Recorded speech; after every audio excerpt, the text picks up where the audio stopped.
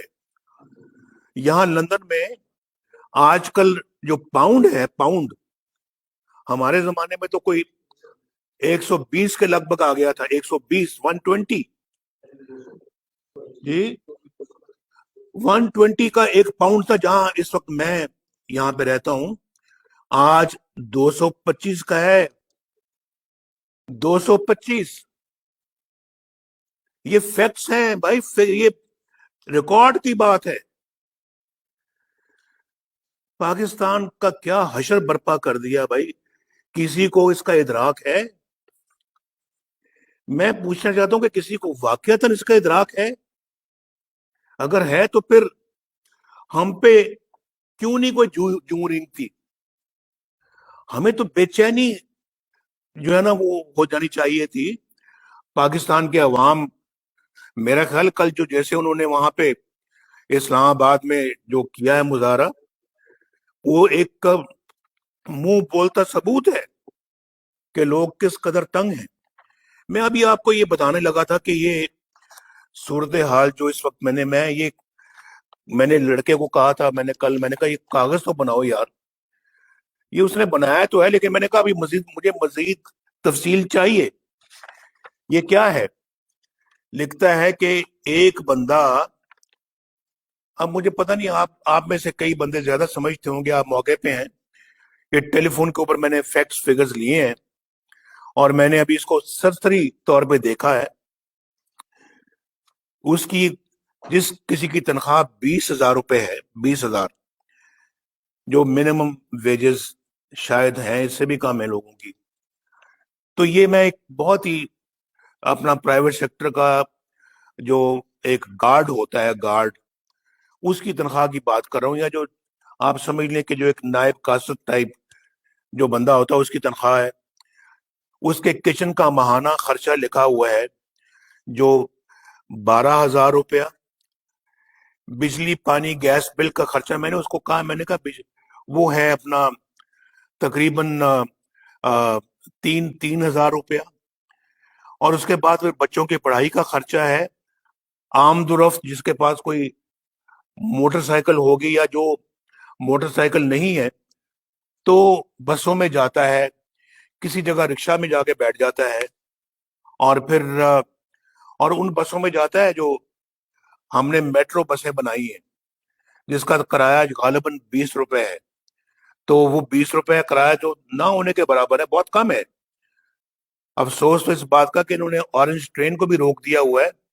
وہ بھی عمران خان کے بغض کا شکار ہو گئی ہے، ورنہ وہ بھی آج وہ رواں دواں ہوتی، غریبوں کی خدمت کر رہی ہوتی، لیکن اس کو انہوں نے اس کا گلا گھونٹ دیا ہے، چلنے نہیں دیا، اس کا بھی گلا گھونٹ کے رکھ دیا ہے۔ اور اپنی جو وہاں پہ پشاور میں میٹرو بس بنائی ہے انہوں نے، BRT، اس کی اتنی لاگت بڑھ گئی ہے کہ مجھے سمجھ نہیں آتی، اور کہ بھی یہ کس طرح سے اس کو پیسے دیتے جاتے رہے ہیں وہاں پہ۔ اس کی جو ہے وہ کورٹ کے اندر اس کو رکوا دیا ہے، کیس کو رکوا دیا ہے۔ جب سب ٹھیک اگر ہے تو کیس کو کیوں رکوا دیا آپ نے؟ اس میں مجھے یاد آ رہا ہے کہ فارن فنڈنگ کیس کو رکوانے کے لیے انہوں نے اپنا کئی جگہوں پہ گئے ہیں کہ اس کی سنوائی نہیں ہونی چاہیے۔ بھائی اگر آپ کے دامن صاف ہے، ہاتھ صاف ہے، تو کیوں رکوا رہے ہیں آپ؟ آنے دیں، چلنے دیں۔ ہمارے معاملات میں تو اس ٹیم کے اندر جو JIT تھی، اس میں تو اپنا ISI کا نمائندہ بھی بیٹھ گیا تھا، اس کے اندر تو ملٹری انٹیلیجنس کا بندہ بھی بیٹھ گیا تھا۔ یہاں پر انکوائری نہیں چلنے دی جاتی، اور پھر JIT نے جو پیش کیا ہمارے خلاف وہ آپ کے سامنے ہے۔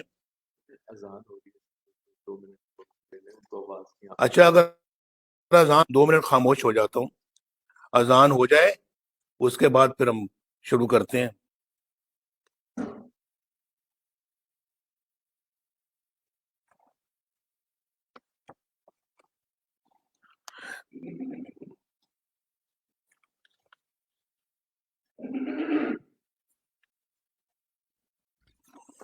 تو میں آپ کو بتا رہا تھا، یہ سامنے مشاہد صاحب بیٹھے ہوئے ہیں، یہ مشاہد اللہ ہیں۔ مشاہد صاحب السلام علیکم۔ مجھے پتہ لگا کہ اپنا آپا نجمہ حمید بھی آئی ہوئی ہیں، میرا ان کو بھی سلام۔ سینئر ترین ہماری ماشاءاللہ وہ پارلیمنٹیرین ہے، تو میرا ان کو بھی سلام۔ باقی بھی معزز خواتین ممبران کو بھی سلام، تو تیمینہ آپا کو بھی بہت سلام۔ میں عرض کر رہا تھا کہ یہ ہے وہ آمد و رفت، کرایہ، دوائی، کتابیں، جو 34,000 روپے بن جاتا ہے۔ اب آپ مجھے بتائیں کہ 20,000 روپے آدمی جو کماتا ہے تو وہ 34,000 روپے کا خرچہ کہاں سے کرے گا؟ یہ بڑی سوچ بچار والی باتیں ہیں۔ اور کل اگر وہ وہاں پروٹیسٹ کرے تو کہ بھائی کوئی اس میں حیرانگی والی بات نہیں ہے۔ ان کے ساتھ بہت ظلم اور زیادتی ہو رہی ہے۔ میں آج اپنی تقریر کو بہت لمبا نہیں کرنا چاہتا، لیکن میں یہ بتانا چاہتا ہوں کہ یہ بڑے ڈیفائننگ مومنٹ سے ہم گزر رہے ہیں۔ یہ ڈیفائننگ مومنٹس ہیں۔ ڈیفائننگ مومنٹس آپ مجھ سے زیادہ بہتر سمجھتے ہیں۔ پاکستان کے اندر ہمیں رہتے ہوئے مجھے تو 70 سال ہو گئے ہیں، کیونکہ میری عمر جو ہے وہ 70 سال ہو گئی ہے، اور اس سے بھی زیادہ عمر کے لوگ ہیں۔ اور پھر آج تک پاکستان کے اندر جو ہے، جو اصل پرابلم ہے پاکستان کی، جس کی وجہ سے آج اس قوم کو، 22 کروڑ عوام کو یہ دن دیکھنا پڑ رہا ہے، اس کے اصل کازز، اصل وجوہات یا روٹ کاز جو ہے، مسئلے کی جڑ، اس کی آج تک جو ہے نا کسی نے اس کو ڈائگنوز نہیں کیا۔ اگر کیا بھی ہے تو اس پہ بات کبھی نہیں ہوئی۔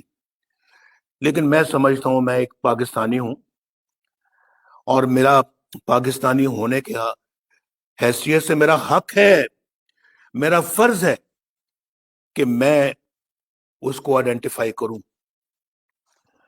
اور میں نے اس کو آئیڈینٹیفائی کرنے کا فیصلہ کر کے، سوچ سمجھ کر، میں نے 20 سپٹمبر کو APC کے سامنے اپنی گفتگو کی تھی۔ آل پارٹیز کانفرنس کے سامنے میں نے کھل کر پاکستان کے اس روٹ کاز کا میں نے ذکر کیا تھا کہ اصل میں مسئلہ کیا ہے، کہاں ہے خرابی، اور جڑ کیا ہے خرابی کی اس کو میں نے آئیڈینٹیفائی کیا تھا، اور میں اس میں کوئی ایمبیگوٹی نہیں رکھنا چاہتا، نہ مجھے ایمبیگوٹی رکھنی آتی ہے اور نہ میں رکھنا چاہتا ہوں۔ میں نے بالکل صاف طریقے سے، شفاف طریقے سے بات قوم تک پہنچائی، اور اگر مسائل پہ آج بھی کھل کے بات نہیں ہوگی، کیا ہم اپنے اگلی نسلوں کو دے کر جائیں گے؟ کیا دیں گے آپ کیا دیں گے؟ کہ ہم سب خدا نہ خواستہ کوئی کرائے کے ممبر ہیں کہ ہم اپنا ہر اس کام کے لیے ووٹ دینے کے لیے اپنا ہاتھ کھڑا کر دیں گے جو پاکستان کے مفاد کے خلاف ہوگا، جس میں پاکستان کا مفاد دور دور تک نظر نہیں آئے گا؟ یہ ایسا نہیں ہو سکتا بھائی، ایسا نہیں ہو سکتا۔ ہم غلام بن کے اس ملک میں نہیں رہ سکتے، ہم کوئی گائے بھینسے نہیں ہیں، بھیڑ بکریاں نہیں جو ہے ہانکنے کے لیے جہاں مرضی چاہو لے جاؤ، نہیں۔ اگر ایسا آج تک ہوتا رہے تو آئندہ ایسا نہیں ہوگا۔ آپ نے اپنے دل سے عہد کرنا کہ آئندہ ہم نہیں کریں گے ایسا۔ ہم اپنی اگلی نسل اپنے دشمنوں کے حوالے نہیں کر سکتے، ان کو تباہ و برباد نہیں کر سکتے۔ یہ نہیں ہوگا، آئندہ نہیں ہوگا، میں کہتا ہوں نہیں ہوگا انشاءاللہ۔ ہم پاکستان کو ایک باعزت ملک بنائیں گے، باوقار ملک بنائیں گے، اور وہی رستہ ہے جو میں آپ کو بتا رہا ہوں، جو میں نے 20 سپٹمبر کو اے پی سی کے سامنے بتایا تھا، وہی ہے راستہ جو پاکستان کو باعزت بنائے گا۔ یہ نئے پاکستان کی بات کرنے والے کہ سبز پاسپورٹ کی عزت کروائیں گے، جی سبز جھنڈے کی عزت کروائیں گے، ہم پاکستان کو ایک باوقار ملک بنائیں گے۔ جو مافیا مانگ رہے ہیں $1 بلین جا کے دوسرے ملکوں سے ہاتھ پھیلا کے، جھولی پھیلا کے مانگ رہے ہیں، یہ پاکستان کو باعزت بنائیں گے؟ یہ سبز پاسپورٹ کو عزت دلائیں گے؟ اور سبز پاسپورٹ کو اللہ کے فضل و کرم سے عزت تو ہم نے ایک مرتبہ نہیں کئی مرتبہ دلائی ہے۔ اگر اس ٹریک پہ ہم چلتے رہتے، ہمیں ڈسٹرب نہ کیا جاتا، آج پاکستان ترقی کی بلندیوں کو چھو رہا ہوتا۔ سبز پاسپورٹ کی عزت اس دن ہوئی تھی جب پاکستان نے ایٹمی دھماکے کیے تھے۔ سبز پاسپورٹ کی عزت اس وقت ہو رہی تھی جب ملک میں موٹر ویز بن رہے تھے۔ آج آپ پاکستان کے طول و عرض سے یہاں پہ آگے بیٹھے ہوئے ہیں، بتائیں کس نے پشاور سے لے کے آج رحیم یار خان تک، اور پھر رحیم یار خان سے سکر تک 6 لین موٹر وے بنائی؟ کس نے بنائی؟ یہ ہزاروں کلومیٹر کا فاصلہ، یہ موٹر وے کس نے تعمیر کی ہے؟ یہ اپنا تبدیلی والوں نے، یا یہ جو آپ لوگوں نے اللہ کے فضل و کرم سے ایک سیکٹر بیچ میں رہ گیا جو سکر سے حیدرآباد تک، اگر ہم رہتے، مجھے پرمٹ پہ اور تنخواہ نہ لینے پہ نہ نکالا جاتا، میں وہ بھی مکمل کر کے جاتا، وہ بھی مکمل کر لیتے ہم 2018 تک، اور پھر کراچی حیدرآباد تو پہلے ہی مکمل ہو چکا ہوا ہے۔ اور میرا منصوبہ تھا کہ ہم کراچی حیدرآباد کے لیے ایک علیحدہ موٹر وے بھی بنائیں، نیشنل ہائی وے کے علاوہ ایک علیحدہ موٹر وے بنائیں۔ ہم نے گوادر سے کام شروع کیا اور اس کو کوئٹہ تک لے گئے، اور کوئٹہ سے اب ڈیرہ اسماعیل خان اور اسلام آباد کو ملا رہے ہیں۔ آپ کو شاید معلوم ہوگا، نہیں تو جا کے دیکھیں، آپ کو یہاں سے اسلام آباد سے ڈیرہ اسماعیل خان اور کوئٹہ تک کی جو موٹر وے ہے، ہائی وے جو ہے، وہ آپ کو بنتی ہوئی نظر آ رہی ہوگی۔ جا کے پوچھیں ان سے، چترال کے لوگوں سے، وہ بیچارے ایکسیڈنٹس میں مر جاتے تھے، اوپر چوٹی سے نیچے گاڑیاں اترتی تھیں اور لڑک کر نیچے دریا میں گر جاتی تھی۔ آج وہاں پہ ہم نے اربوں روپے خرچ کر کے، ہم نے 2017 میں ہم نے اس کو اللہ کے فضل و کرم سے 26 ارب روپے مزید دے کر اس کو مکمل کیا۔ جا کے پوچھو، ان سے پوچھیں آپ چترال والوں سے جا کے کہ وہ آج کس حال میں اپنی زندگی بسر کر رہے ہیں. وہ پچھلے 70 سالوں کا منصوبہ، 70 کہہ رہا ہوں، 50 سالوں کا منصوبہ جو بن ہی نہیں رہا تھا، جو مکمل ہونے کا نام ہی نہیں لیتا تھا، آج اللہ کے فضل و کرم سے مکمل ہو چکا ہے. بھئی میں نے تو ابھی ایٹمی پروگرام کا ذکر کیا، وہ تو دفاع کا معاملہ ہے، اور میں روز تصویریں دیکھتا رہتا ہوں. یہ آپ کی اس موٹر وے پہ ہمارے جیٹ اترتے ہیں